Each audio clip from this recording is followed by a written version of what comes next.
আপনি চাইলে আপনার ফোন কিবোর্ডে আপনার ছবি অথবা আপনার মায়ের ছবি, আপনার বইয়ের ছবি অ্যাড করতে পারবেন।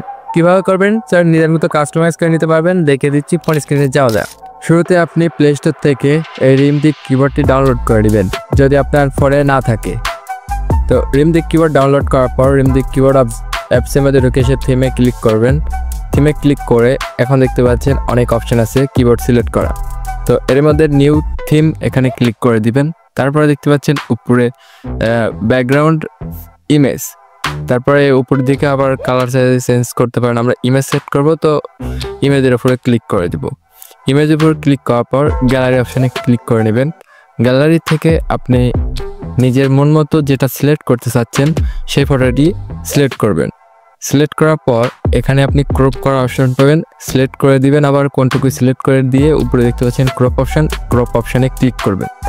ক্রপ অপশান ক্লিক করলে লোডিং নিবে। লোডিং শেষ হয়ে গেলে দেখতে পাচ্ছেন কিবোর্ডে সেট হয়ে গেছে। এখন আপনি এগুলা সব তারপর text, background background text, hit, brightness সব কিছু নিজের মতো কাস্টমাইজ করবেন। এটা আমি নিজের মতো করতেছি, আপনাদের মতো আপনি সুবিধা মতো করে দিবেন।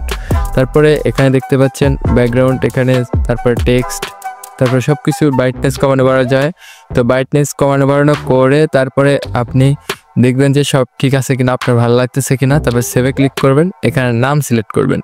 এই নাম সিলেক্ট করে আপনি যদি সেভ করেন তাহলে ভালো হবে আর কি আপনার জন্য। তারপরে এরকম অপশান দেখতে পাবেন যে আপনার কিবোর্ডে সেট হয়ে গেছে। আমারটা এরকম হয়েছে। আপনি কেমন হয়েছে আমার পেজে সিন করতে পারেন।